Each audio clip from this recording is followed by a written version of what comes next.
평범한 사람들의 비범한 삶의 이야기 팟캐스트 을들의 당나귀 귀 시즌 3.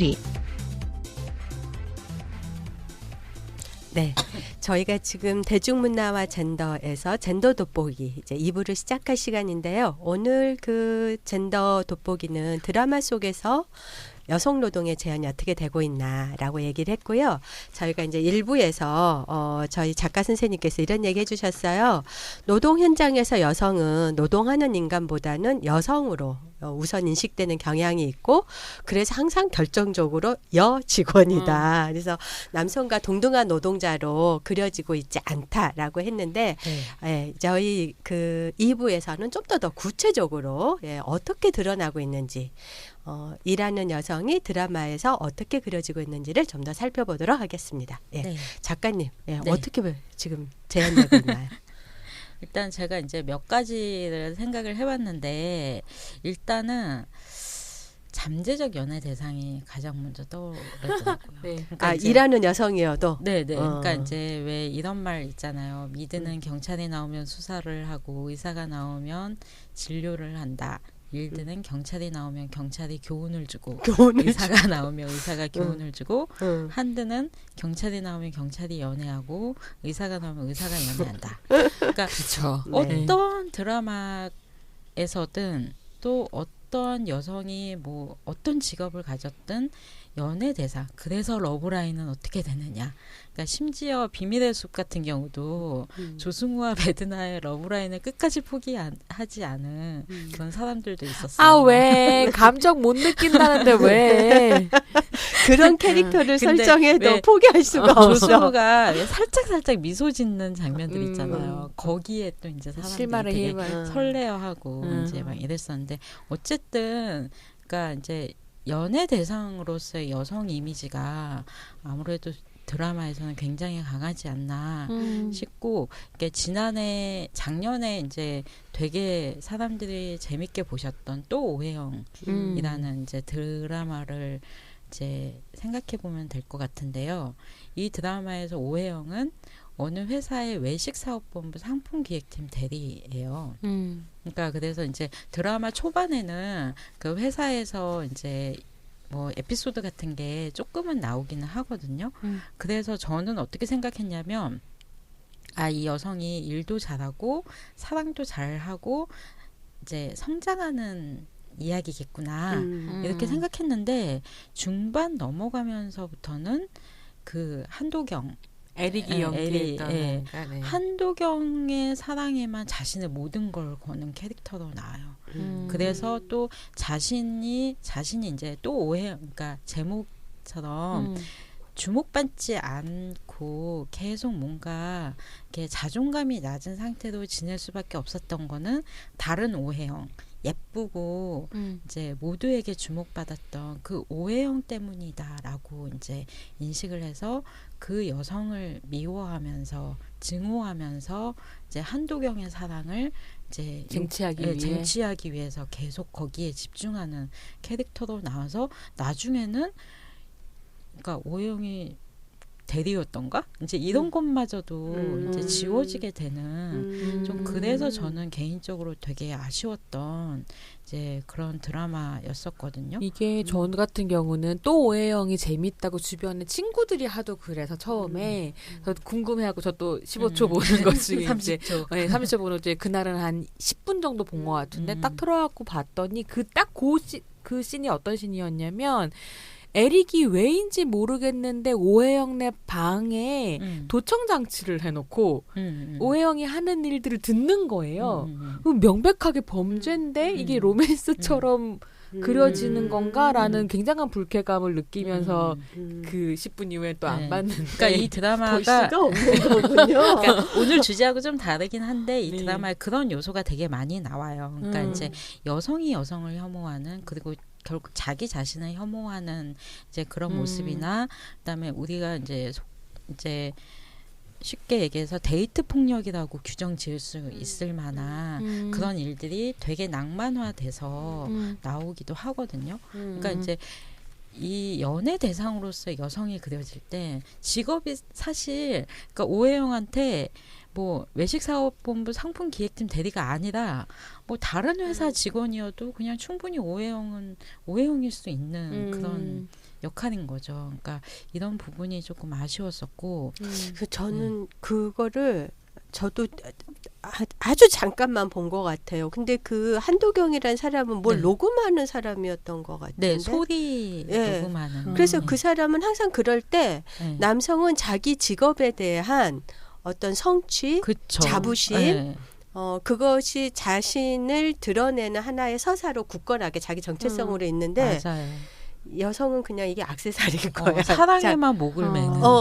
그걸로 녹음 기사여가지고 지금 자기가 관심 있는 여자 방을 도청한 거야. 아, 그건 아니에요. 그건 잘 몰라. 그건 아니에요. 오해영이 한번 그 오해영 집에 배달 왔었던 그 이제 짜장면 집 배달 그 하는 사람이 오해영이 혼자 산다는 걸 알고 이제 무단 침입을 할 뻔한 적이 있었어요. 자층적으로 폭력에 노출되어 그러니까 있군요. 굉장히 이제 이 드라마를 그런 관점에서 보면 좀 약간은 좀 문제적으로 볼 수 있는 작품이기도 하고 그다음에 이제 오해영을 연기했던 연기자가 서현진인데 서현진이 이제 그 다음에 낭만 닥터 김사부라는 이제 그런 작품에서 의사로 나와요. 그러니까 우리가 흔히 의사라고 하면 굉장히 전문 직종 중에서는 그 이제 남성이든 여성이든 굉장히 그 직업 의식이 강한 캐릭터로 이제 그려지기 마련이잖아요.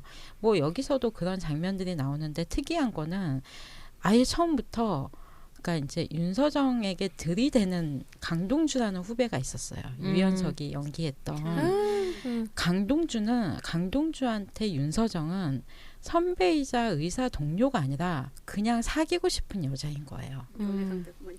연애 상대인 거예요. 그래서 심지어 윤서정이 사귀는 사람이 있다고 밝혔음에도 불구하고 이제 의사 그 자기 방인가에서 강제 키스를 하게 되고 그게 이제 사실은 그 이후에 벌어질 불행한 일들의 시초가 되기도 하거든요. 그러니까 저는 이제 이게 1회 내용이었는데 이때 너무 이제 짜증이 나서 아니 왜 너한테 관심 없고 남자친구도 있고 나는 네 선배라고 계속 얘기를 하는데도 왜 저 남자는 무시하고 계속 내가 들이대면은 나 저 좀 흥분했죠.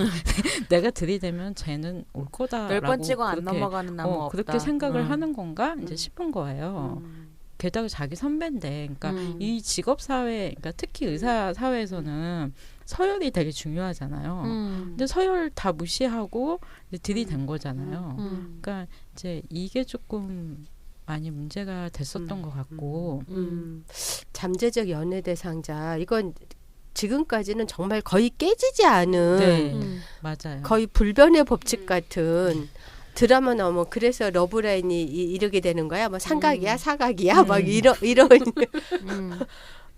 네. 그래서 특히 이제 거기에서 여성들 같은 경우에는 그게 뭐 신분 상승을 위한 거든 아니면 뭐 어쨌든지 일하는 여성은 그냥 액세서리인 거. 그러니까 기본적으로 여성은 남성과의 성적 관계나 혈연적 관계가 아니고서는 그 존재를 설명할 방법이 없는 거죠. 그렇죠. 한국 드라마의 상상력에서 어떻게 보면. 그러니까 그게 드라마에서 가장 일반적인 경우이고 그게 이제 가장 보편적으로 이제 직업을 가졌든 가지지 않았던 그 여성들을 대하는 그 재현하는 방식이 아닌가 좀 이런 생각이 그러니까 이제 결론은 맨날 삶의 의미가 내가 살아가야 될 이유가 뭐 그 남자밖에는 없는. 그러니까 남자의 사랑을 얻지 않았다고 해서 자기 존재가 무너지는 게 아닌데 자기한테는 일이 있고 또 그와 무관한 삶이 있는데 마치 그게 불가능한 것처럼 여겨지니까. 근데 그렇게 재현되니까 자꾸 더 어떻게 보면 현실에서 되게 영향을 미치는 공간이 미디어고 드라마라고 할 수 있는데 일하는 여성을 상상하지 못하는 사회는 일하는 여성을 상상하지 못하는 드라마로 이어지고 이건 또 현실에 반영되기도 하고 이러는 것 같아요. 그러니까 그래서 뭐 만족을 주거나 뭐 이런 거는 남자가 여자한테 뭔가 베풀어야 되는 보호해야 되는 도저히 평등을 상상할 수 없는 정말 그런 성취가 좀 아쉽죠. 너무 그런 게 안 되니까. 그렇습니다. 네. 그 다음에는 이제 또 두 번째 유형이 있는데 워킹맘 캐릭터예요. 네, 뭐 하나의 장르가 된 것 같은데 어느 드라마에나 워킹맘들이 요즘에 굉장히 많이 등장하고 그들의 서사가 많이 나오는데 앞서 소개했던 미생의 선차장이 대표적인 경우겠고 그다음에 최근에 얼마 전에 끝난 자체 발광 오피스에도 이제 선차장하고 비슷한 캐릭터가 나오는데 조석경 과장이라고 나오고 또 송곳에도 이제 대형마트 프로미 일동점 그 직원들도 일하는 여성들이었잖아요. 맞아요, 맞아요. 네. 근데 따지고 보면 워킹맘이란 단어가 되게 이상한 단어인 것 같아요. 그러니까 그러니까 남성은 직업을 가지고 일하는 게, 그러니까 워킹 파파라는 말이 없잖아요. 그러니까 남성은 직업을 가지고 일하는 게 되게 당연한 거고, 여성은 굳이 앞에 이제 워킹 뒤에 맘을 붙여서 되게 뭔가 특별한 존재로 인식하는 것 자체가. 그래서 드라마 중에 워킹맘 육아데디 네, 있었잖아요. 네. 육아데디는 이상한 거죠. 워킹맘이 이상한 것처럼. 그러니까 이제 그렇게 여겨지는 것 같고 이제 심지어 이게 전문적인 영역 있잖아요. 전문적인 영역인 경찰도 미세스 캅이라는 제목으로 나왔어요. 그러니까 맞아. 거기서 이제 김희애가 주인공이었는데 김희애가 되게 어울리지 않게 난 아줌마야 막 이런 식으로 이제 이런 식의 태도를 되게 많이 보이거든요. 그러니까 이제 이 드라마에서는 경찰이라는 그런 전문성도 있지만 아, 난 그래도 아줌마야라는 이제 그런 의식도 되게 강하게 드러났었던 이제 드라마고, 그러니까 기자든 변호사든 뭐 결혼하고 아이가 있으면 무조건 엄마라는 그런 정체성이 이렇게 붙게 되는 거죠. 근데 그거 자체가 나쁜 거는 아닌 것 같아요. 뭐 워킹맘은 뭐 사실이니까 나쁜 건 아닌데 문제는 그거의 방점이 워킹에 있는 게 아니라 마음에 있다는 게 약간은 이제 제가 가지는 문제 의식인 것 같아요. 근데 직장에서는 그 마음을 반기지 않는 거죠. 이게 그러니까 직장에서는 워킹맘이 등장하면 맘의 방점이 찍히고 집에 오면 워킹맘한테는 워킹의 방점이 찍힌다는 거예요. 그러네요. 맞아요. 그래서 그 갈등 구조에 그 여성이 놓이게 되는 거죠. 집에서는 워킹맘이기 때문에 죄책감에 시달리고 또 회사에서는 마음에 찍혀가지고 일을 안 한다는 둥. 네. 그러니까 미생에서 선차장이 둘째를 임신하게 되거든요. 눈치 없는 여자인 거죠. 네. 그래서 둘째 임신한 거를 이제 알게 된 직원들이 대화를 하는 장면이 나오는데 나 이래서 회사에서 여자랑 일 못하겠다는 거야. 희생정신도 없고 도대체 뭘 기대하겠어. 이런 식으로 얘기한다던가 그거 참 또 임신했대. 참 이기적이다. 이제 이렇게 얘기한다던가 그것도 아니면은 뭐 그러니까 뭐 또 눈물로 모든 걸 해결하려고 하겠군. 이제 이렇게 이제 수근수근 거리는. 근데 남성들만 수근수근 거리는 게 아니라 여성 같은 그쵸. 입장의 여성 직원들도 수근수근 거리는. 내면화하게 되어 있으니까요. 네. 그 외에 82년생 김지영 보면 네. 임신해가지고 지하철 탔는데 그 소설에서 그렇게 나와요. 아유 돈도 안 모아가지고 차도 하나 못 굴리면서 별 진짜. 아유 저러니까 맘충이라는 소리나 듣지. 꺼져. 꺼져. 정말 꺼져. 네. 그러니까 이게 되게 웃긴 거죠. 남성 직장인이 둘째 가졌다는 이유로 그런 말을 듣거나 회사에서 잘리기를 합니까? 그러니까 이게 말이 안 되는 거고 또 거기다가 요즘에 이제 이혼녀도 많이 등장해요. 워킹맘인데 이혼녀면은 이제 이중 차별 더 이제 그 극심한 차별을 그쵸. 받게 되는 건데 자체 발광 오피스에서 조석경 과장이 그러니까 이혼한 워킹맘이었었어요. 그러니까 이제 조석경 과장이 어떤 인물이냐면 출산 전날까지 이 악물고 야근해서 애 낳고 2주 만에 출근했다는 전설의 주인공. 무섭다 읽고 나니까. 그러니까 그만큼 이제 성취욕도 되게 강하고 또 뛰어난 실력을 갖춘 여성이에요. 근데 동기들은 부장으로 승진할 때 여성이라는 이유만으로 과장에 머물러야 한 이렇게 회사에 죽도록 충성하는데 네. 그런 사람이고 그마저도 이제 이혼을 했다는 사실이 밝혀지면서 어떤 얘기를 듣냐면 그렇게 독하니까 이혼당했지 라는 그런 얘기를 듣는 거죠. 그러니까 남성들이 이렇게 일하면 남자들은 굉장히 그 추앙을 받잖아요. 그렇죠. 가정을 위해서 이렇게 헌신하는 가장 이렇게 이제 추앙을 받는다던가 아니면 부장으로 승진하기 위해서 라인 타는 거를 너무 당연하게 여기면서 일을 통해서 성취감을 누릴 때 그게 또 가정을 위해서라는 말로 모든 게 다 퉁쳐지잖아요. 근데 여성은 안 그런가 싶겠지만 어쨌든 근데 여성들에게는 이제 그 모든 일들이 엄마나 이혼녀라는 단서가 붙여지면은 다 평가절하되고 독한 년 이미지가 되는 거죠. 네. 한숨을. 네. 예능도 그렇지만 드라마도 우리가 지금 상담하면서 그 듣는 수많은 얘기들 뭐 중장년 여성이 일하면 용돈벌이지 뭐 그런 식으로 이제 항상 얘기되잖아요. 뭐 그런 것까지 다 최저임금을 어떻게 맞춰줘. 특별한 기술도 없이 나와서 일하는 여자들한테 막 그 저번에 되겠지만 이현주 의원도 뭐 그냥 하는 일이야 그냥 뭐 이런 식의 그냥 하는 일이 어딨어. 하여간 이런 모든 것들이 정말 바뀌지 않고 드라마에서도 그대로 지금 나타나는 맞아요.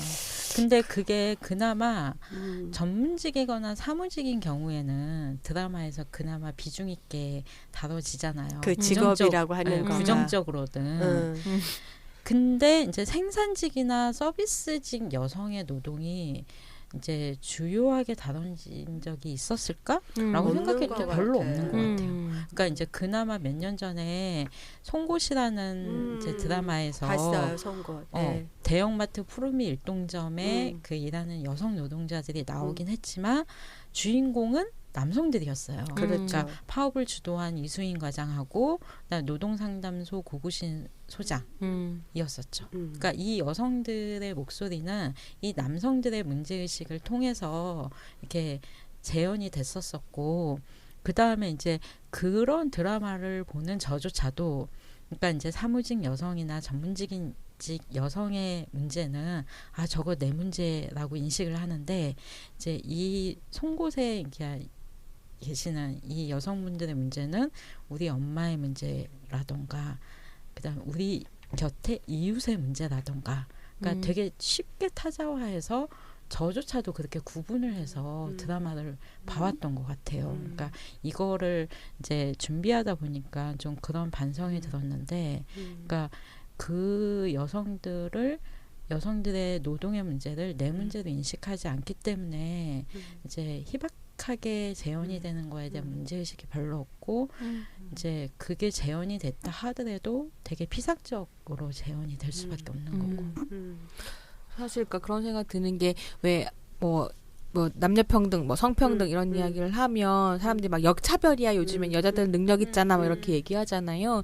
이런 역차별의 감각을 만드는 것에 되게 큰 역할을 하는 게 저는 대중문화에서의 골드미스라든가 그러니까 능력 있는 여성 재현의 이 관계가 있다는 생각이 좀 들거든요. 그러니까 엄청난 여성 노동의 피라미드에서 유리 천장을 뚫은 1.9%만 탁 쳐서 보여주고 정말 다양한 결의 여성 노동은 없어지거나 아니면 그런 다양한 직종에 있는 여성들은 되게 쉽게 자신의 섹슈얼리티를 본부장이나 금수저 남자들하고 교환할 수 있는 것처럼 이렇게 그려지니까 역차별이라든지 이런 말이 나오는 건데 실제로 현실은 그러니까 그렇진 않죠. 그것도 우리가 얘기하면 약간 과대 재현되고 있는 거죠. 여성들 중에 알파걸은 정말 극소수인 그쵸. 거고 그리고 이제 민간 기업에서 저번에도 얘기했지만 거의 뭐 승진 사다리 이런 데서 다 뭐 유리천장에서 배제되고 있기 때문에 좀 공부 잘한다면은 교대 이런 데 가서 다 줄 서는 거잖아요. 그러니까 이제 거기에서만 약간 요초 현상들이 이 벌어지고 있는 건데 그거를 딱 드러내 가지고 맞아요. 이게 역차별 이제 우는 이제 이런 얘기 하는데 저는 얼마 전에 품위 있는 그녀가 끝났잖아요. 네, 근데 저 제가 그걸 못 봤어요. 저도 안 봤는데 네. 저는 그냥 그 뭐죠? 그 기사들만 좀 보다가 무슨 생각했냐면 거기서 김선아가 그 회장님의 간병인으로 들어가요. 네, 맞아요. 그러니까 이 사람이 아마 제대로 어떤 정규 교육 과정을 어디까지 마쳤는지는 모르겠는데 어쨌든지 간병인으로 들어가서 신분 상승을 꿈꾸는 거고 김희선은 그냥 그러니까 재벌집 며느리였겠죠. 거기서 이제 그 긴장 관계가 생기는데 내용을 안 봐서 모르겠지만 어떤 그 가족 관계 내에서 그런 계급 갈등 어떻게 생각하면은 네.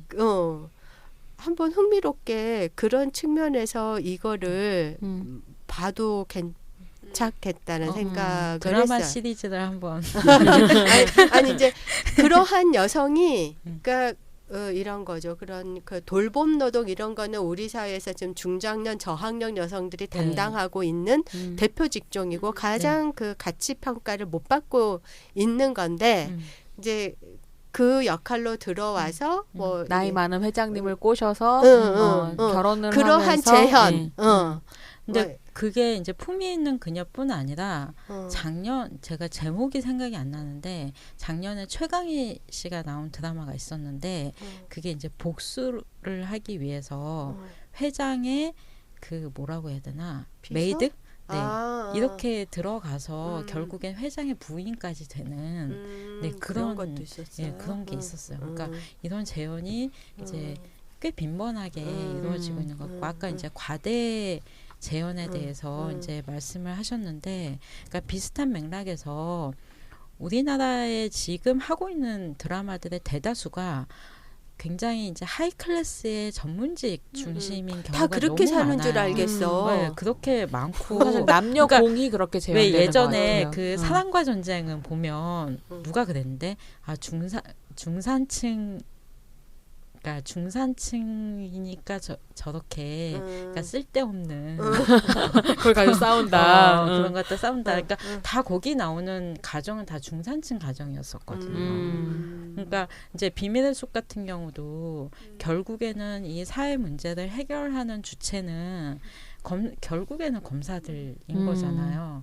그러니까 그러면 대중은 어디 있는가라고 했을 때 대중은 늘 재현이 되는 게 인터넷 앞에 인터넷 있죠. 보고서 분노하거나 댓글 이제, 달거나. 황당해하면서 옆 사람한테 보여주는 그러니까 그렇게 잠시 스쳐 지나가거든요. 근데 제가 지금 한석규가 나왔던 서울의 달이라는 드라마가 있었어요. 네, 네, 그러니까 있었어요. 그 전엔 약간 도시 빈민인데 어떤 그런 공동체, 약간 그 빈민 네. 공동체 속에서만 네. 이런 드라마가 있었던 것 같은데 지금은 그렇죠.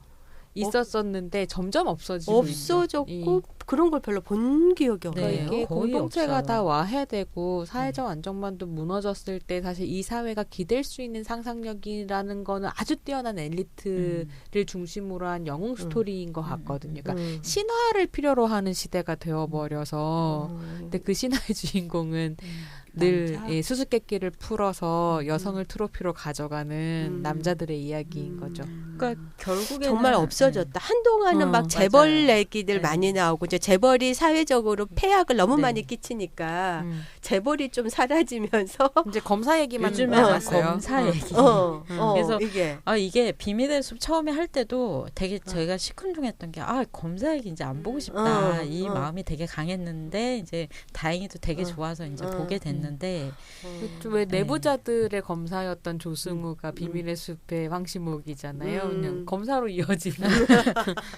네. 그러네요. 네. 또 거기서 얘기하다 보니 또 네. 씁쓸한 많이 있습니다. 거기서 여성은 더 이제 보이지 않게 되는 거. 그 대중에서의 여성은 이제 더 소멸된 존재나 그러니까 정말 마찬가지인 대다수가 살아가고 있는 그런 비정규직 뭐 이러한 그 정말 서민 우리가 그냥 말하는 시민 그런 일상은 전혀 네. 안 다루어지네요. 네.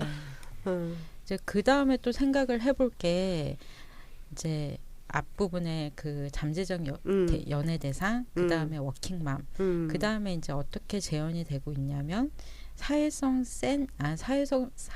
부족한 센 여성. 드센 언니들. 네, 드센 언니들. 그러니까 나 이제 익숙하다 이거.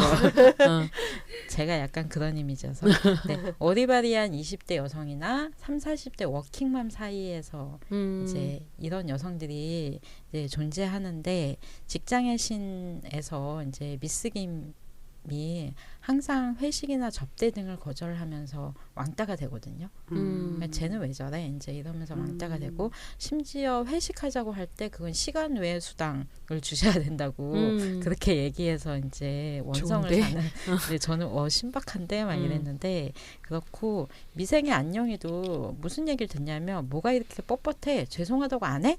이렇게 되는 거거든요. 그러니까 죄송할 짓이 아님에도 불구하고 이제 안녕이가 뻣뻣하기 때문에 비난을 받아야 된다고 이제 당연하게 생각을 하는 거고 그다음에 이제 욱시남정기라는 이제 작년에 했던 드라마가 있는데 이 드라마도 이제 오늘의 주제와 관련해서 되게 볼만한 드라마인데 옥다정도 사실은 이제 그 남성 중심의 대기업에서 좋은 게 좋은 거라는 상사의 말에 좋은 게 좋은 건 누구한테 좋은 겁니까? 라고 이제 문제의식을 하면서 이제 반문하면서 계속 갈등을 이제 일으키거든요. 그러니까 셋의 캐릭터를 종합해 보면 실력은 뛰어나지만 조직 문화에 순응하는 인물은 아닌 거고, 그다음에 이걸 이제 부정적으로 인식하면 사회성이 부족하거나 노처녀 히스테리를 부린다거나 마녀 이미지로 이제 그런 이미지로 불리면서 이렇게 불이익을 왕따를 당해도 마땅한 이제 그런 이미지로 이제 그 재현이 되는 거죠. 근데 그게 남성 조직 문화인 거잖아요. 그쵸. 순응하지 못한다라고 하는 게 이 사람들이 무슨 사회성이 부족하고 뭐 협력하지 못하는 게 아니라 그 뒷거래하고 부정부패하고 청탁 넣고 술자리 가고 뭐 이러하게 진행된 어떤 그런 거에 문제 제기하는. 그러니까 항상 보면 현실에서도 마찬가지인 것 같은데 드라마에서 보면 당연한 조직 문화의 하나로 보여지는 게 회식, 그 다음에 접대 문화. 미생에서도 막 미생에서도 그렇고 뭐 하나 따내려면 이제 욱시남정기에서도 그렇거든요. 그러니까 이제 사실은 그 안에서 여성의 역할은 가능하지 않잖아요. 근데 또 이제 겉으로 일이 되는 거는 사실은 그런 뒷거래를 통해서 이제 회사에 뭐 계약이 성사되고 그렇게 되는 거잖아요. 그러면 그 구조 속에서 여성은 할 수 있는 게 없는 거죠. 그렇다 보면은 그 조직에서 밀려나서 이제 자연히 이제 되게 고독한 존재가 되거나 워킹맘이 되거나 이제 이렇게 될 수밖에 없는 것 같아요. 그러니까 자연스러운 서사라고 해야 되나? 그러니까 제가 비밀의 숲에서 되게 인상적이었던 대사가 뭐였냐면 늘 어디나 빠지지 않은 이경영이 이렇게 나와가지고 이제 자기 사위랑 술을 마시고 들어오니까 딸이 뭐 또 즐거운 시간 보내셨나 봐요. 그랬더니 남자들의 술에 반은 근심이라는 말 모르니? 라는 대사가 나와요. 그러니까 술로 이제 정치하고 영업하고 뭐 장사하고 다 한다는 이야기인 건데 실제로 그 술자리에서 맺어지는 남성연대라고 하는 것은 룸살롱 문화로 대변되는 그렇죠. 그러니까 어떤 여성성을 서로 교환하면서 그러니까 그게 스폰서 내용의 중심이기도 했었던 거고요. 그렇죠. 그러니까 당연히 그 문화에서 여성은 배제될 수밖에 없고, 그러니까 전인적인 인간으로서 여성은 배제될 수밖에 없는 이런 구조들이 있는 거죠. 그렇죠. 제가 무슨 드라마에서 봤는데 이런 거가 있어요. 어떤 프로젝트를 그 여성 노동자가 잘했어요. 근데 거기에 상사가 너 이거 성사시킬 수 있겠어? 넘기지? 그러니까 이제 그러한 술자리와 접대와 이게 작동돼야 되는데 너가 그거 어떻게 하겠느냐? 그럼 이제 그 성과는 그거를 해서 마지막에 이 보장받은 사람의 몫으로 가는 거죠. 그렇죠. 그러니까 그 안에 그런 걸 경험하다 보면 당연히 미스김처럼 될 수밖에 없고 그래야지 생존할 수 있으니까 옥다정처럼 될 수밖에 없는 거예요. 근데 그걸 이제 마녀 이미지화 시켜서 재현을 하고 있는 거죠. 막 계속 이제 막 열불 터지는 이야기를 했는데 그러니까 그래도 볼만한 재현들이나 이런 것들 이제 좀 또 있을 것 같거든요. 네, 그 이제 저도 이제 이 부분에 대해서 고민을 해봤는데 이제 지난번에 최지은 기자님이 나온 그 예능에 대한 그 내용을 들었는데 솔직히 얘기해서 예능보다는 좀 낙관적인 것 같긴 해요. 네. 그리고 나 이제 인정. 손희정 인정. 선생님도 이제 요즘에 그 남초 중심의 영화에 대해서 되게 비판을 하시잖아요. 영화판보다도 나은 것 같은 게 인정. 드라마 영역이 아닐까 그러니까 이게 싶어요. 되게 좀 중요하게 봐야 될 건 사실 여성 시청자가 어디 있는가의 문제인데요. 네. 그러니까 사실은 영화도 남성들만 너무 많이 나오고 예능인 남성들만 너무 많이 나오고 이런 것들 혹은 드라마에서 어떤 여성이 특정한 스테레오타입으로 재현되고 이런 것들이 실제로는 여성 시청자들의 동의와 쾌락 위에서 만들어지는 것이기도 하거든요. 근데 그럼에도 불구하고 어쨌건 아주 일상적인 감정을 건드리는 것이 드라마라고 한다면 여성 시청자의 구미에 맞게 변화도 빨리 감지하는 것 같기는 해요. 맞아요. 그러니까 이제 예를 들자면 아까 이제 초반에 김수현 작가 얘기를 했잖아요. 그러니까 이제 이전까지만 해도 김수현 작가는 어떤 이미지였냐면 보수적인 가치관을 가지고 있지만 소통이 가능한 어른이라고 인식을 했거든요. 그쵸. 근데 작년에 그런 거야가 이제 거의 시청률이 되게 낮았어요. 그러니까 뭐냐면 이분이 이제 그린 대가족 시스템의 그런 서사가 더 이상 여성 현실적으로 시대에 안 먹히는군요. 먹히지가 않는다는 거예요.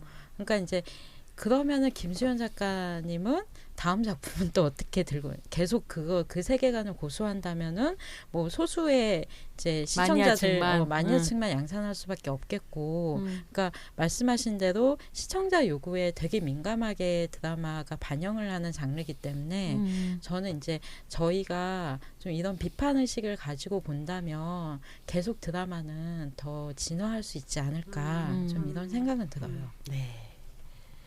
네, 그래서 볼만한 여성들 또 누가 있을까요? 그래서 이제 약간 캐릭터별로 이것도 정리를 해봤는데요. 네. 이제 성취와 자부심으로 무장한 위기의 공동체를 구원하는 여성. 너무 거창하긴 한데 이제 오늘 거창하네요.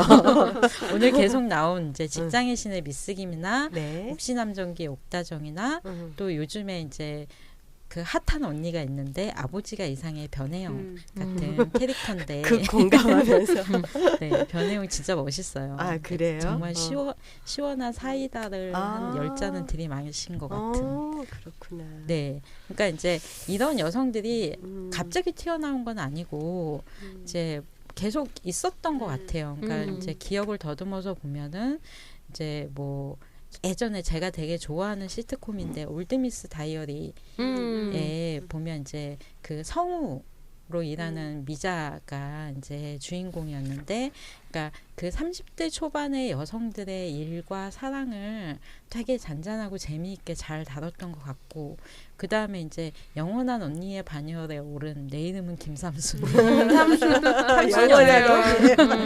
그러니까 항상 이런 이제 여성의 서사에 항상 등장한 분기점이 되는 어떤 캐릭터인 것 같은데, 이제 삼순이 직업이 파티시에였어요. 요즘엔 되게 일반화됐지만 그때 당시에는 굉장히 낯선 근데 여자가 저런 일도 하는구나라고 이제 인식이 될 만한 그런 거였었고, 그러니까 그로부터 이제 그 드라마들이 2005년 정도에 나왔는데 한 12년 정도 후에는 이제 뭐 직장의 신이든 뭐 이런 이제 다양한 뭐 옥다정이든 이렇게 이제 주체적인 여성이 생겨나게 되고, 이제 변혜영처럼 이제 결혼 인턴제라는 새로운 결혼 인턴제가 뭐예요? 살아보고 1년 동안 계약 기간을 가진 다음에 그게 결혼 인턴제란 말이에요? 네, 그러니까 그런 어떤 새로운 장르를 개척하는 그런 전문직 여성도 등장을 하게 된 거죠. 그러니까 모든 여성들이 다 이렇게 살 수 있는 건 아니지만 드라마 속에서 그나마 그나마 이제 진화해서 재현을 하고 있다는 그런 생각은 들어요. 확실히 그런 측면이 있는 것 같네요. 그런 그 너무나 빤한 모습으로 나타나는 게 아니라 네. 저도 그 욱신함정기를 봤었는데 그 옥다정의 인맥관계가 결혼한 남편들 전 남편들에 맞아요. 의한 거라는 거는 좀 짜증이 나긴 했어요. 네, 그 점은 그 정도로 여성들의 사회적 네트워크가 없다는 없어요. 것의 반영일 네. 수도 있어요. 그러니까 무슨 어려움이 생기면 이 옥다정 씨는 전 남편을 불러가지고 그 관계망을 타고 네. 들어가더라고요. 근데 그런 거는 있지만 그래도 자기가 그 중소기업에서 대기업과의 불공정 그 문제를 불공정 계약이나 이런 문제를 정면으로 돌파하고 이런 거에서 좀 다른 모습을 보여줬던 것 같아요. 그러니까 미스 김도 그렇고 옥다정도 그렇고 결국에는 자기가 원하는 방식으로 회사를 선택하고 그다음에 이제 그 자리를 옮겨서 그렇죠. 성취, 그러니까 자부심을 지키면서 성취해 간다는 점에서 굉장히 이제 긍정적인 캐릭터인 것 같고 또 이제 이들이 어느 순간에 이제 돋보이느냐를 봤을 때 미스 김은 어쨌든 외환위기라는 이제 사회적 불안 가운데서 이제 그 슈퍼 갑 비정규직이라는 새로운 이제 삶의 방식을 제시한 거고 옥다정은 이제 이 사람이 이제 황금화학이라는 거대 이제 그 기업에 있다가 이제 러블리 코스메틱으로 옮기는데 그래서 이제 러블리 코스메틱에서 이제 거길 구하는 여성으로 나오잖아요. 그러니까 이제 그런 어떤 불공정 거래나 이런 걸 바로 잡으면서 중소기업인데도 네. 대기업에게 할 말 하는. 네. 그러니까 엄청난 환타지예요. 그렇죠. 그러니까 그렇게 나오고 변혜영도 사실은 가정의 위기가 닥쳤을 때, 그러니까 변혜영이 변호사인 게 상당히 중요한데 위기가 닥쳤을 때 변호사로서 자기 직업을 가지고 이제 그 위기에 이제 가정을 구하는 그런 존재로 그려진다는 사이다 거죠. 말 하나만 소개해줘 보세요. 아까 사이다 같다 그랬잖아요. 변해요. 잠깐 대사로 따지면 되게 긴 대사가 있는데 아. 많이 이제 짤로 만들어져서 회자되는. 그럼 변해영 짤 이러면 나오나요? 네. 그 사이다 말이? 그렇죠. 변혜영 밑에 동생이 학교에서 그 따돌림이라고 해야 되나? 하여튼 따돌림을 당해요. 근데 그 따돌림을 주도했던 학생이 자기 오빠의 부인으로 들어온 거죠. 근데 그때 변혜영이 그 사실을 알고 이제 그 뭐라고 했지? 관계가 뭐지? 잠깐만. 신우이. 신우. 신우 될 사람을 만나서 지금 나는 그러니까 반말을 쓰면서 나는 지금 동생의 언니 자격으로 널 만나고 있다. 그러면서 그 얘기했던 게 사람들은 웃는 얼굴에 침 못 뱉는다고 하지. 하지만 난 뱉어 경우에 따라서 이런 말을 막 날리면서 얘기를 시작하죠. 이런 게 갑자기 맞다. 생각나긴 하네요. 가장 이제 사이다 발언은 뭐냐면 역지사지를 재해석한 거예요. 역으로 지랄을 해야 사람들이 지일인 줄 안다. 이게 이 변혜영이 정의한 역지사지. 네. 그러네요. 어쨌든 이제 그렇게 그렇게 자부심으로 딱 이렇게 뭉쳐서 그렇게 이제 하는 그 어떤 사회나 자기의 가족이든 공동체를 구원하며 유지시키는 이제 여성 캐릭터로 나오는데 물론 이게 부정적으로 보자면 능력 중심의 사회의 한 단면인 것 같기는 해요. 그러니까 능력도 갖추고 멘탈도 강해야지 결국에는 이제 생존할 수 있고 또 이제 이 자기 할 말 할 수 있고 위치성을 가질 수 있다. 이제 이건 거고 게다가 하다 이제는 회사까지 구해야 되나? 가족까지 구해야 되나? 이제 막 이거 피곤해서 어떻게 살지? 이제 이런 생각도 들긴 하는데 과거에 이제 수동적이고 보조적인 존재에 머물렀다면 또 이런 이제 캐릭터들이 나와주는 거는 좀 긍정적인 것 같아요. 예. 네. 또 어떤 유형을 그다음에 이제 보통 이제 여성 하면은 남성은 어떤 욕망, 그러니까 성취나 성공에 대한 욕망이 되게 당연한 것처럼 여겨지는데 여성은 또 그렇게 안 그려지잖아요. 그러니까 뭔가 희생해야 되고 하다못해 뭐 회사에서도 뭔가 이제 보조적인 존재로 뭐 이렇게 그 회사가 잘 유지될 수 있도록 그림자 역할을 해야 되고 이제 이런데 이제 일부 드라마에서는 욕망에 충실한 여성이 이제 나오기도 해요. 그러니까 이제 제가 되게 눈여겨봤던 좋아하는 캐릭터인데 파스타라는 드라마의 서유경이고 그다음 질투의 화신. 공효진이 했던 네네네 맞아요. 그러니까 이제 올해인가 작년에 했던 질투의 화신에서 표나리, 그러니까 두 개 다 공효진이 했고 이제 서숙향 작가라는 분의 작품인데, 그러니까 이 서숙향 작가가 그런 걸 되게 잘 그리는 것 같아요. 그러니까 굉장히 이제 그 욕심 많은 그 여성들이 자기가 이제 그 욕망에 충실해서 성공하기 위해서 어쩔 때는 되게 야합도 하기도 하고. 그 다음에 자기를 좋아하는 남자의 마음을 적절하게 이용하기도 하거든요.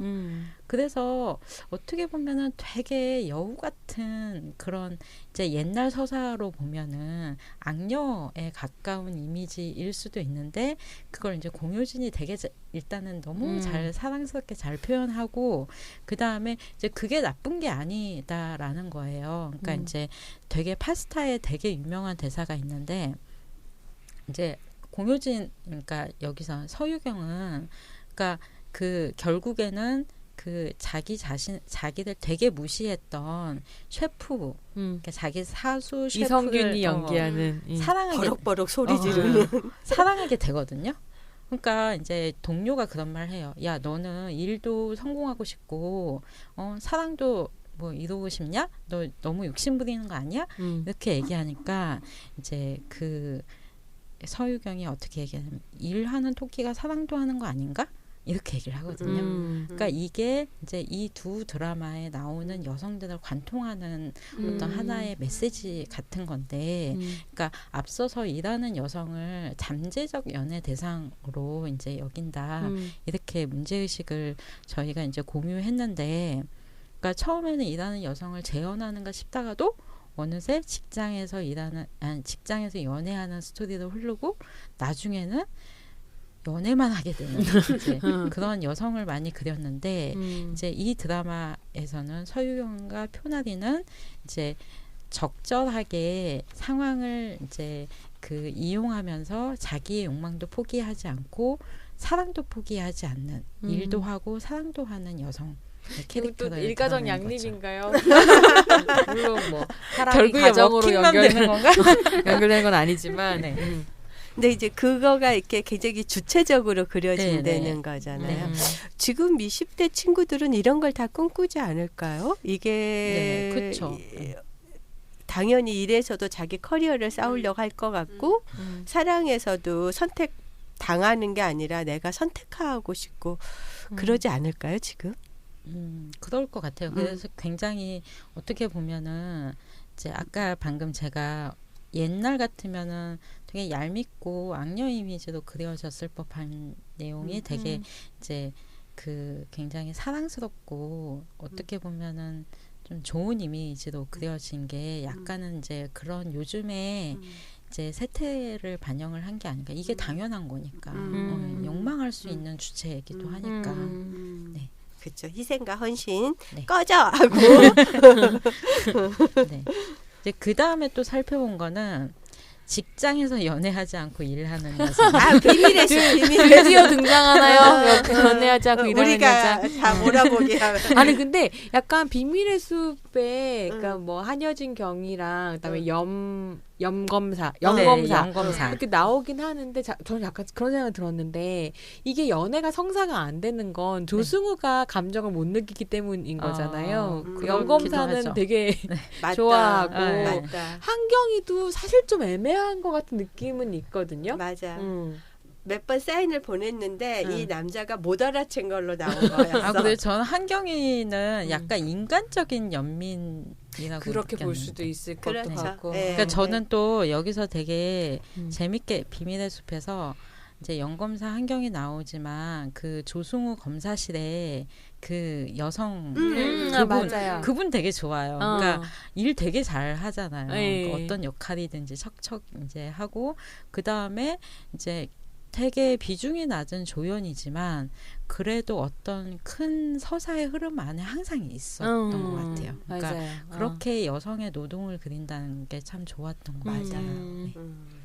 그래서 뭐 그런 것도 한여진도 없다니. 그렇고 시그널에 우리들의 차수연? 언니 김혜수가 나오는 시그널의 차수연도 이제 연애하지 않고 일하는 여성. 그 왜요? 옛날 조진웅 좋아해가지고 아, 맞아. 그러잖아요. 그러니까 되게 실제로 차수연이 분홍분홍하게 연애를 나오죠. 안 하는 이유는 조진웅이 죽었기 때문이잖아요. 아, 네. 아닌가? 맞아요.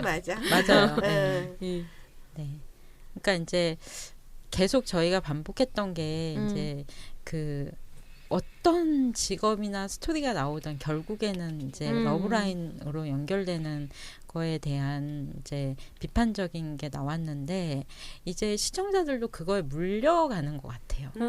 그래서 이제 막 저희가 이제 이런 시그널이나 비밀의 숲에 환호하는 막 댓글들 밑에 보면은 우리도 이런 드라마 이제 만들 수 있다는 게 입증되지 않았느냐. 제발 쓸데없는 러브라인이나 형성하지 말고 이렇게 제대로 일하는 사람들의 얘기를 그려라. 이제 이런 요구들을 시청자들이 하거든요. 그래서 두 작품이 이제 그런 점에서 되게 좋은 선례가 된 것 같고, 그러니까 서사의 그러니까 남성의 보조적 존재가 아니라 서사의 중심에 서서 그걸 이끌고 갈 수 있는 그런 이제 역량을 가진 여성 주인공. 네. 저는 거기서 특히 배두나가 그 했던 말 중에 안 되는 거는 안 된다고 아무도 말하지 않았기 때문에 계속해서 어떤 인권 침해나 이런 게 반복되고 있다. 맞아요. 그러면서 그런 걸 문제 제기하고 그 직장 문화라는 게 정말 중요하잖아요. 우리가 직장 문화가 만족감을 결정하는데 정말 큰데 거기에서 그런 배두나의 그런 뭐 인권 의식, 뭐 성평등 의식 이런 것들을 얘기하고 그런 거에 대해서 뭐 이렇게 남성들이 이제 거기서 적극적으로 옹호하는 사람은 없었어. 다들 옹호하지 않고 그러긴 했지만 그러한 발언을 할 수 있는 사람, 그런 걸 얘기할 수 있는 사람. 뭐 그래서 이제 막 승진도 되고 막 저는 이런 게 좀 너무 그런 게 사실 없었으니까. 약간 저는 보면서 그런 생각도 했었는데 조승우가 그러니까 외관상으로 봤을 때는 남성의 성별을 가지고 있는 걸로 그려지지만 실제로는 그 감정이나 욕망 같은 걸 관장하는 뇌 부분이 없어짐으로써 얘는 약간 비남성의 형태로 존재한다는 생각을 했거든요.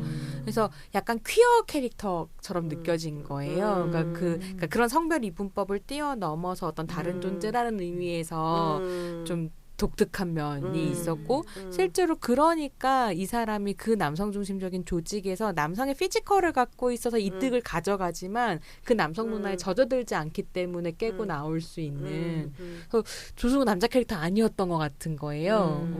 그렇게 볼 수도 있겠네요. 맞다. 그렇게 볼 수도 있을 것 같아요. 그러니까 그 줄 서는 거가 이제 가장 강력한 거잖아요. 권력의 가도를 가려면 줄을 서야 되잖아요. 줄을 서시오. 그래서 그 줄타기를 해야 되는데 조승우는 거기에서 완전히 이탈하는 거잖아요. 자기 스스로가 탈주하는 거잖아요.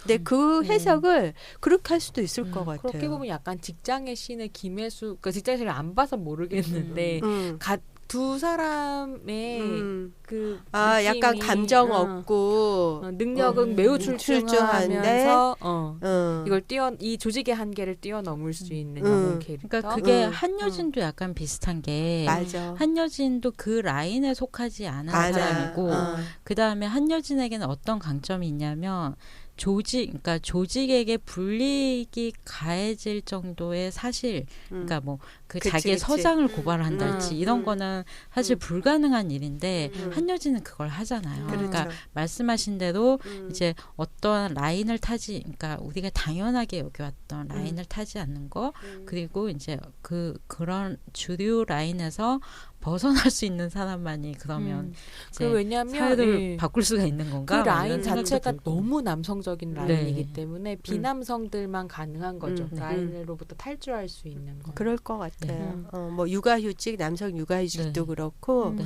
지금은 근데 이제 그런 어떻게 생각하면 조직 내 이방인인 거잖아요. 조직 바깥의 이방인은 아닌데 조직 내에서도 이방인이기 때문에 그 문제를 그대로 볼 수 있는 사람, 그런 시선이 저는 정말 지금은 필요하다는 생각이 들고 그게 차이가 힘이 될 수 있는 거는 저는 그런 거라고 생각을 해요. 그리고 지금은 정말 우리가 그러니까 촛불 이후에 어떤 한국 사회를 꿈꾼다고 했을 때 우리가 광장의 촛불이 일상으로 이게 지금 우리의 네. 슬로건인 거잖아요. 근데 그런 슬로건을 생각하면 가정이든 직장이든 거기에서 그거를 낯설게 우리가 젖어 있었던 걸 낯설게 볼 수 있어야 되잖아요. 그리고 그게 어떤 사회적 패배자의 모습으로 그려지는 게 아니라 우리 사회의 어떤 그런 민주주의를 성장시키는 힘으로 저는 그려지는 게 정말 필요하다 생각했는데 그래서 저는 비밀의 숲에 제가 꽂혔던 게 그래서 꽂힌 것 같아요. 정말 광장의 촛불이 우리 일상으로 와서 이 시스템을 바꿔내야 되는데 그럴 수 있는 힘, 그 차이를 누가 갖고 있을까? 그 차이를 권력화할 수 있는 거 정말 나는 여성들이 많이 그랬으면 좋겠다. 그리고 그거는 이렇게 좀 서로 이렇게 할 수 있다 막 이렇게 하면서 그러니까 우리가 누구를 우리로 묶느냐는 사실 너무 어려운 문제기는 한데 오늘은 어쨌든 여성 캐릭터, 남성 캐릭터 같은 이야기를 했으니까 뭐랄까 여성들 안에서도 서로 좀 이거를 너무 결벽증적으로 끌어주고 밀어주고를 비판하기만 할 것이 아니라 그럼요. 네트워크를 필요해요. 만들어야 되고 세력이 돼야 돼. 건강한 네트워크를 그러니까 그게 무슨 여자라서 만들 수 있는 건지 모르겠지만 어쨌거나 남성 중심적으로 꾸려져 있는 그 라인으로부터 탈주할 수 있는 가능성이 여성들에게 더 많기 때문에 왜냐면 안 껴주니까 그렇지. 그 건강한 네트워크랑 라인을 만들 수 있는 방법을 좀 상상했으면 좋겠다 싶어요. 그러니까 부러워하지 말고 잘 나가는 사람들을 부러워할 필요가 없어. 그 올라가 봤자잖아. 이창준처럼 떨어져 죽는. 올라가 봤자잖아. 너에겐 기회가 있다. 나 막 스포하는 건가요? 아니 끝난 드라마기 때문에 괜찮아요. 그러니까 이제 그런 관점에서 보자면, 그러니까 자기 입장에서 이제 목소리를 낼 수 있는 사람들이 더 많아져야 되는 거죠. 그러니까 이제 그걸 말하고 싶었어요. 제가 이제 얘기하고자 하는 게 그 다음 캐릭터인데, 그러니까 M4 세대, 요즘에 이제 M4 세대 얘기도 나오고 비정규직 세대 뭐 이렇게 나오잖아요. 그러니까 그런 세대의 을들의 입장을 잘 대변하는 을들의 당나귀기 그런 점에서 참 훌륭한 장면이죠. 팟캐스트 같습니다. 네. 그러니까 여기에요. 여기. 아 진짜요? 지혜 처장님을 가리키며 멋있다. 네, 그러니까 그런 입장을 잘 대변하면서 저항성을 유지하는 여성. 예.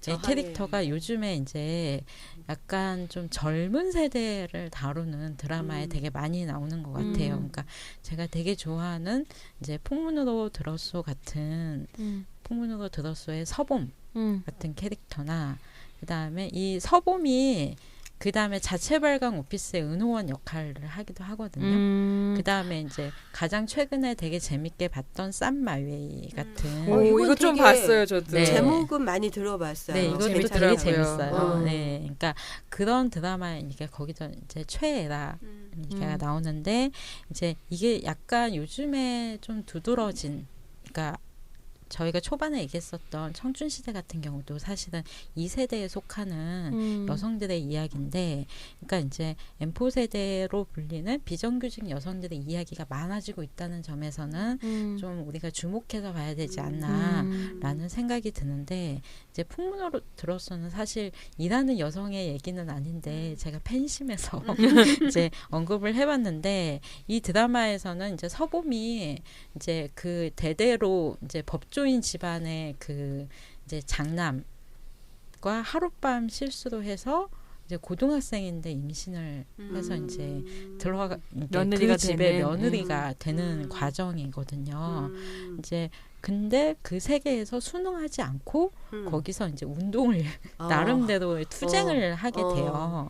그래서 이제 혁명을 일으키게 되는데 그게 뭐냐면 그 갑의 세계의 약자들 있잖아요. 그러니까 뭐 서범 자신이 될 수도 있고 그다음 메이드들, 그다음 집사들을 데리고 메이드와 집사가 있을 만큼의 갑집인 거군요. 여기 이 드라마 되게 이제 그 장소가 하나의 또 메시지가 되기도 한데 되게 어두침침한 고택에 그 메이드 복장을 한 메이드나 집사들이 있는 거예요. 이제 어쨌든 나도 네, 약간 해서 이들과 함께 뭘 하냐면은 노동법을 배우게 되고 그러니까 아싸. 드라마에서 노동법 강의가 되게 오랫동안 화면에 잡힌 건 이 드라마가 거의 유일할 것 같은데 노동법을 배워서 각성한 다음에 반란을 일으켜요.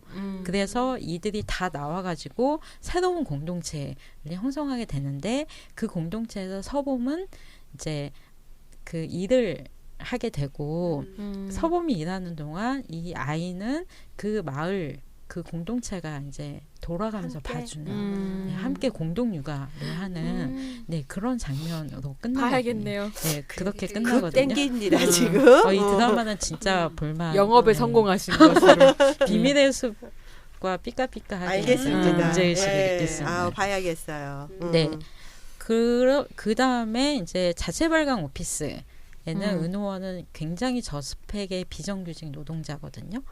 그래서 드라마를 보면은 서범이 한인상 그 이제 걔 남자 주인공하고 결혼하지 않고 대학에 진학을 해서 졸업을 했다면 은호원이 됐겠구나.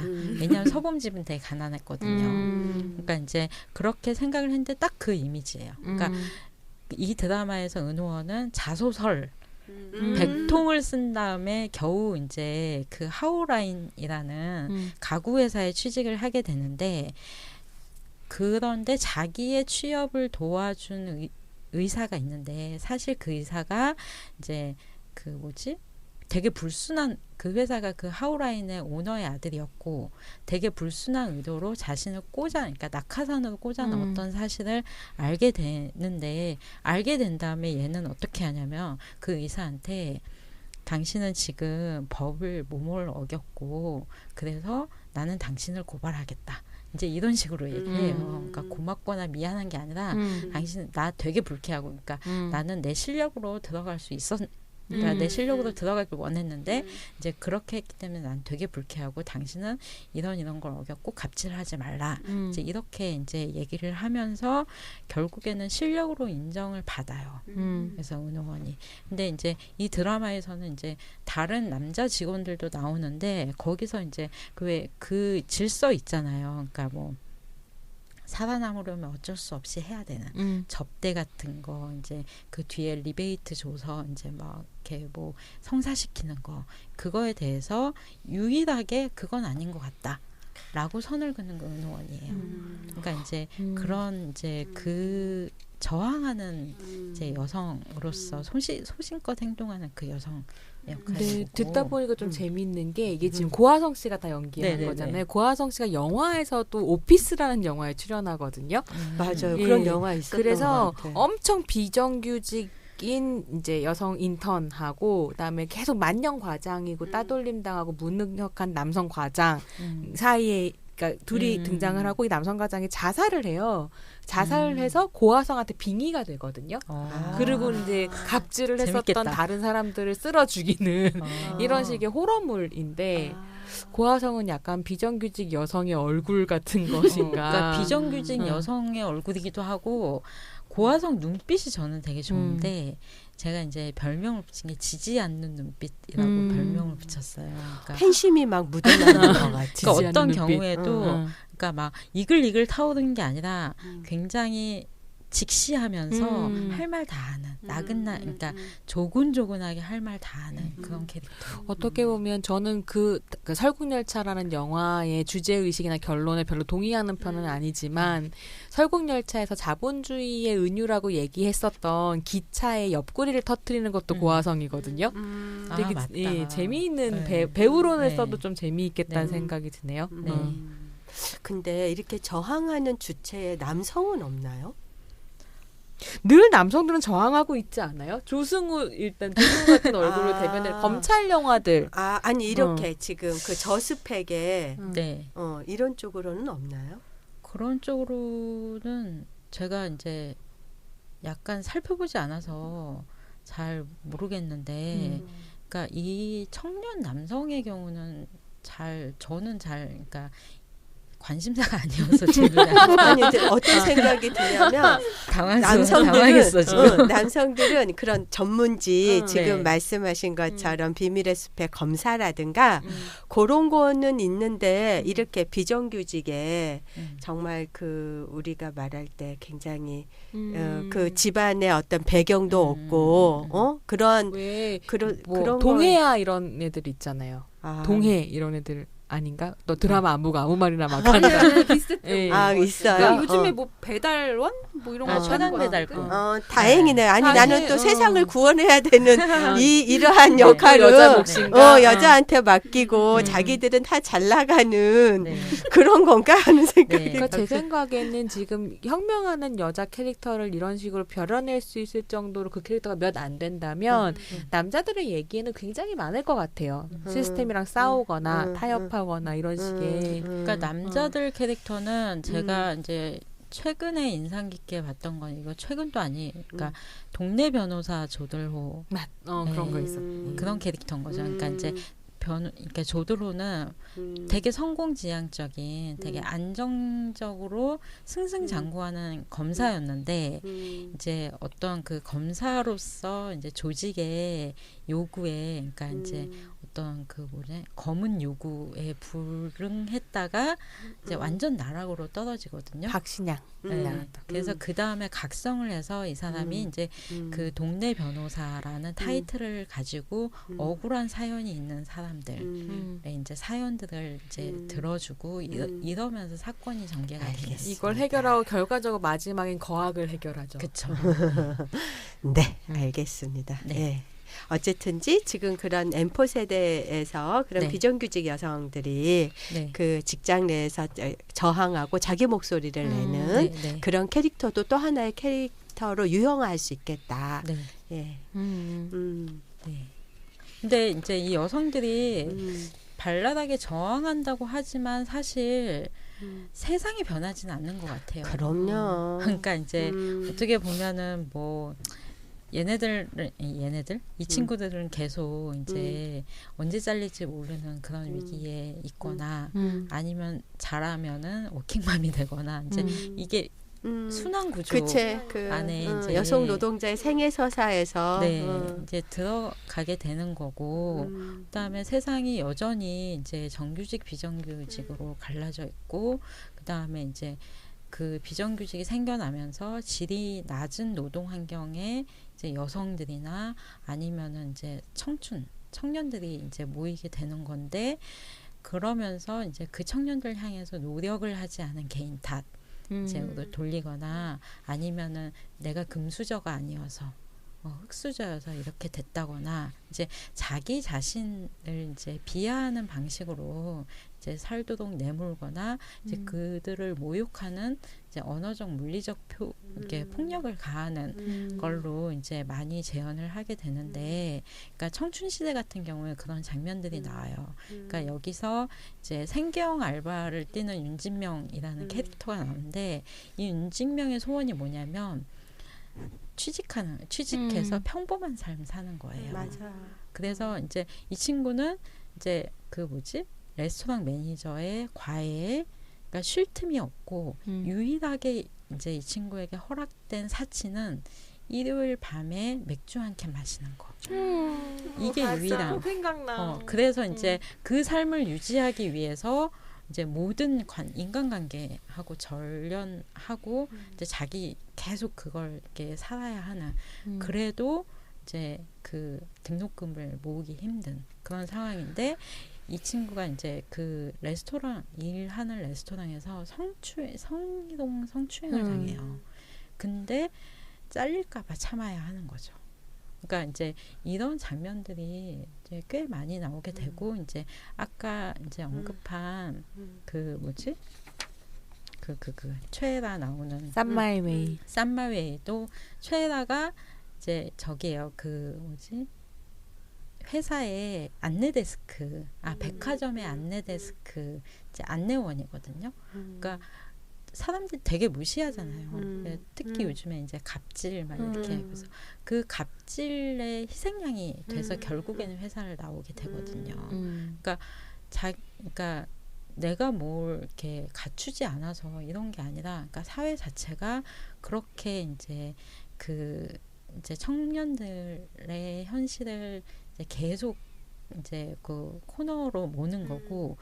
그걸 가장 이제 빈번하게 재현을 하는 게 여성들이 이제 여성 청년들이 이제 뭐 윤진명의 경우가 됐든 최애라의 경우가 됐든 이제 그렇게 이제 살게 되는 걸로 이제 나타나게 되는 거고 그래서 이제 제가 이제 여기 저항하는 여성이라고 얘기를 했던 게 은호원이 이제 자기를 모욕하는 면접장을 완전 깽판치거든요. 그리고 왜 이것만 들어도 신나.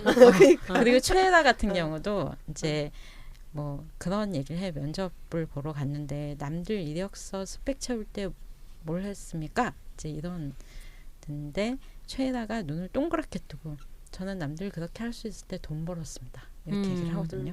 그러니까 이렇게 자기 입장을 또박또박 분명하게 서술하고 또 그 상황을 깽판칠 수 있는 여성들이 등장했다는 점에서 저는 좀 되게 흥미롭게 봤어요. 박수 쳐주고 싶네 정말. 되게 주눅 들지 않고. 되게 응원하고 싶어요. 그러니까 이게 내 탓이 아닌 거잖아. 그거를 내 탓이 아닌 거를 아니라고 말할 수 있는. 얘기해야죠. 이렇게 해서 지금 이제 그 어떻게 재현되고 있나에서 그 어떤 좀 이렇게 다른 모습은 없냐, 진화하고 있는 모습은 없냐, 이래 여쭤봤더니 성취와 자부심으로 무장한 이기의 공동체를 구하는 여성, 뭐 욱신 남장기 이런 얘기해 주셨고, 욕망에 충실한 여성에서 뭐 파스타, 질투의 화신의 편하리 이런 얘기해 주셨고, 그리고 직장에서 연애하지 않고 일하는 여성, 에서 이제 두 가지를 이제 얘기를 해주셨어요.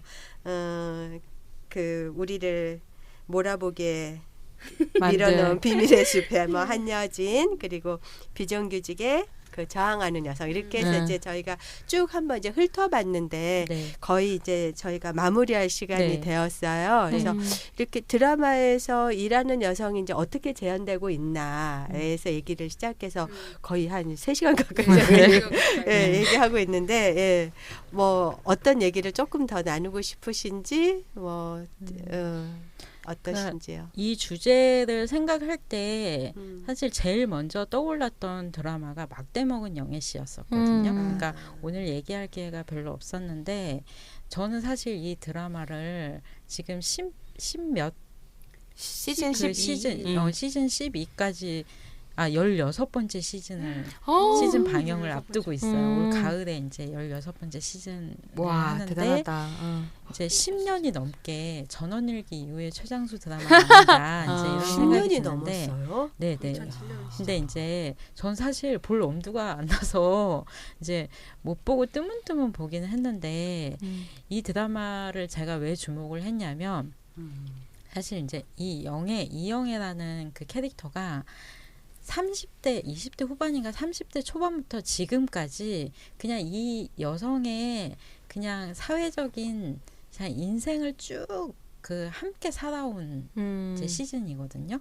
그러니까 이제 그러는 사이에 이제 영애는 4번의 이직을 하고 2번 이제 그냥 자진해서 나가고 그다음에 2번 해고 경험한 일하는 여성 으로 이제 쭉 그려지고 물론 이 안에도 이제 뭐 사랑했다가 그 다음에 결혼할 뻔했다가 깨지고 이제 이런 서사가 쭉 나오는데 지금은 지난 시즌까지 창업을 했던 걸로 제가 이제 기억을 하고 있는데 제가 이제 이 드라마를 분석한 아이즈 기사를 이제 봤는데 이제 이영애를 어떻게 묘사하고 있냐면 광고 디자이너지만 격리일도, 차 심부름도, 청소도 자연스레 여직원의 몫이 되어버리는 10인 이하 영세 사업장에서 직장생활 대부분을 고용의 불안정과 직결되는 환경에서 보내고 사장 개인의 변덕이나 무능, 독단을 막을 시스템은 존재하지 않고 연봉은 제자리 걸음에 월급이 연체되기 일수다.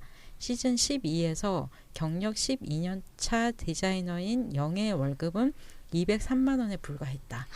이런 서술이 나오는데 12년 차 디자이너 월급이 203만 원. 네. 네. 우리가 이제 지금까지 실컷 사무직 전문직 여성에 대해서 막 다뤘잖아요. 근데 사실 이 영애가 재현하고 있는 이제 여성의 현실이 많은 여성들의 현실과 겹치지 않을까 이제 이런 생각이 들어서 이 드라마 시리즈 자체가 되게 고마운 것 같아요. 그러니까 이런 여성이 주인공이고 이 여성의 생애사를 다룬 이제 이 거대 이제 긴 그 연재를 할 수 시리즈를 할 수 있다는 거는 굉장히 이제 고마운 일인 것 같아서 바라기는 더 장수해서 이영애가 나중에 이제 퇴직하는 뭐 그런 이제 순간까지 다룰 수 있으면 얼마나 좋을까. 그 사이에 이 여성은 얼마나 또 실직과 이직과 이런 걸 경험하게 될 것인가. 좀 이런 생각이 들긴 해요. 그러네요. 지금 우리가 남성 평균 임금과 여성 평균 임금 이제 100대 64라고 하는데 작년에 여성 평균 임금이 제가 자료를 보고 왔더니 186만 9천 원이고 남성 평균 임금이 291만 8천 원이에요. 그래서 정말 100대 64가 그대로 관철되고 있는데 186만 9천 원인데 이게 203만 원이니까 12년 차이면은 어쨌든 평균보단 조금은 더 올라야 되는 건데 아주 지극히 사실적인 임금 설정이란 생각이 들고 그리고 10인 미만에서 일하는 사람이 한 60% 될 거예요. 그쵸. 예, 네. 저희가 임금 노동자가 800만 좀 넘거든요. 우리나라 여성 노동자 중에서 아까 이제 처음에 말씀하셨을 때 엄마가 일하셨다 그랬잖아요. 무국가족 종사자인 거예요. 통계청에서 할 때는 맞아. 그러니까 이제 임금 노동자이지만은 무급으로 이제 일하신 맞아요. 거죠. 말하자면은. 근데 그렇게 생각하면은 10인 미만에서 이 정도 임금을 받는다는 굉장히 현실적인 그 현실을 반영하고 있는 거예요. 그러니까 많은 여성이 사실은 이렇게 하는 거죠. 그런 의미에서 이제 되게 좋은 시리즈인 것 같고 저도 한번 봐야겠네요. 16. 근데 이제 창업을 했으니 좀 얘기가 달라지겠다. 이제 또 그걸 말아먹은 것 같아요. 그래서 어디 자진 입사를 한 것 같은데, 한번 두고 봐야 될 것 같아요. 그래서 이제 이영애는 막대 먹은 영애 씨 생각을 하면서 그러면 앞으로 어떤 드라마들이 많이 나오면 좋을까? 이제 오늘의 주제와 관련해서 그러니까 이런 얘기를 하면서 좀 마무리를 하고 싶은데, 그러니까 일단은 일하는 여성들의 서사가 더 구체적으로 많이 보일 필요가 있겠다 싶어요. 그러니까 아까 이제 영화에서는 그런 여성의 서사가 전혀 이렇게 축소되거나 보이지 않는다고 했는데 드라마는 그나마 가능성이 있는 장르인 것 같아요. 왜냐하면 되게 뭐 한 번 시작하면은 16부작은 기본이고 요즘에 20부작, 24부작 이렇게 되고 어떤 거는 막 50부작, 100부작 이렇게 되니까 그 사이에서 여성의 서사가 안 보일 수가 없거든요. 그러니까 이제 그런데 그런 여성을 그냥 단순히 그냥 어떤 러브라인의 한 축, 뭐 내지는 뭐 그림자 노동을 하는 그것도 노동으로 인정받지 못하는 되게 지극히 당연한 뭐 영역이라던가 아니면은 아까 얘기하셨던 대로 하나의 소품으로 이제 이렇게 된다던가 트로피걸로 이제 인식이 된다던가 이런 거 말고 이제 영애 씨처럼 일하는 여성들의 서사가 좀 더 많아지면 좋지 않을까 이제 그런 생각이 들고 근데 그러기에는 롤 모델이 너무 부족한 것 같아요. 그러니까 이제 저도 이제 이거 준비하면서 생각을 해보니까 아까 이제 맨 앞에 이제 반성을 했듯이 이런 관점에서 관찰할 수 있는 여성 캐릭터가 많이 없더라고요. 그러니까 짜고 짠해서 이제 미스김이 소환되고 옥다정이 소환된 건데, 그러니까 이제 좀 세대를 거슬러 올라가면 우리나라의 유리천장 뚫은 여성의 숫자 자체가 절대적으로 부족하듯이 드라마도 마찬가지인 것 같아요. 그러니까 있다 하더라도 남성화가 돼 있거나 그래서 이제 기성세대 입장을 그래 그런 거야 어머니처럼 기성세대 입장을 그냥 이렇게 그 대변하는 역할을 하거나 아니면은 이제 주인공을 위기에 빠뜨리는 여적의 프레임으로 활용되거나 이제 이런 경우가 많은데, 앞으로 좀 우리가 눈여겨보고 맞아 저런 여성이 있었지라고 발견될 수 있는 그런 롤모델이 있었으면 좋겠다, 그런 생각이 들어요. 저는, 더 많은 이야기. 인생에서 저는 두 가지가 제일 중요하다. 무슨 일을 하며 살 거며 누구랑 살 건가. 그게 일과 사랑인 거잖아요. 예. 네, 그러니까 근데 전 이제 그 고민에 앞서서 그 고민의 답은 결국은 내가 어떤 삶을 살 거냐라는 자기 질문이 있어야 무슨 일을 하며 살 건지 누구랑 살 건지가 이제 나오는 거잖아요. 근데 그동안에 드라마에서는 그러한 고민을 좀 담아내지는 못했던 것 같다. 그래서 그런 롤 모델을 찾으려면 제가 이제 이 대본을 보면서 롤 모델을 한참 생각하다가 제가 생각한 거는 좀 더 우리가 삶을 살아가는 그런 고민을 더 많이 담아내고 지금 바꿔내야 될 것도 많고 어떤 삶의 방식을 우리가 바꿔야 되고 가치 기준을 뒤바꿔야 되고 굉장히 많은 그런 사람다운 삶, 뭐 이렇게 평등한 삶을 위해서는 해야 될 게 굉장히 많은 시기에 있다. 그리고 누구나 그 삶에서 자기 질문과 자기 주체가 필요한 시기다. 그런 게 되어야 다양한 롤 모델이 나오지 않을까? 그래서 딱 어떤 정형화된 롤 모델보다는 맞아요. 그 질문을 아까 그 타자화 시켰다고 했잖아요. 그거를 좀 자기 질문으로 가져오면 우리가 모델이 되는 걸로. 그러니까 이제 그걸 이제 제 나름대로 표현을 하자면 우리 곁에 여성들이 더 많아지면 좋겠다라는 생각이 들어요. 그러니까 내 얘기가 당신의 얘기가 될 수도 있고 당신의 얘기가 또 다른 당신의 얘기가 될 수도 있고 이제 서로 연결되는 거. 그래서 이제 공통의 문제의식을 가지고 이제 사회를 보고 세상을 보고 인간을 이해할 수 있는 그런 게 필요하지 않을까, 그런 생각이 좀 들어요. 네. 손희연 선생님도 뭐 드라마를 너무 모르는 사람의 입장에서 오늘 너무 많이 배우고 저런 고민을 했고요. 드라마 좀 더 봐야 되겠다. 라는 어떤 아름다운 결론. 일단 풍문으로 들었어. 일단 풍문부터 보는 것으로. 청춘시대. 알겠습니다. 네, 우리 지혜 처장님도. 제가 비밀의 숲을 몰아보면서 한여진에 대해서 꽂힌 게 있어가지고. 너도 한여진. 아까 대표님이 말씀하셨는데 눈 감고 침묵하니까 이러는 거다. 누구 하나만 제대로 지져주면 바뀔 것이다. 바뀔 수 있다. 이렇게. 이런 대사가 나오거든요. 저희 일당이 그런 역할을 하고 있지 않을까라는 생각을 시작해보면서 소감 올려주세요. 더 열심히 함께 짓는 것으로. 네. 저항의 연대를 그걸 구축합니다. 다시 표현하자면 역지사지. 역으로 지랄해줘야 사람들이 지인인 줄 안다. 네. 역지사지의 뜻을 전복시키면서 오늘의 팟캐스트는 여기서 마치도록 하겠습니다. 수고하셨습니다. 네, 감사합니다. 감사합니다.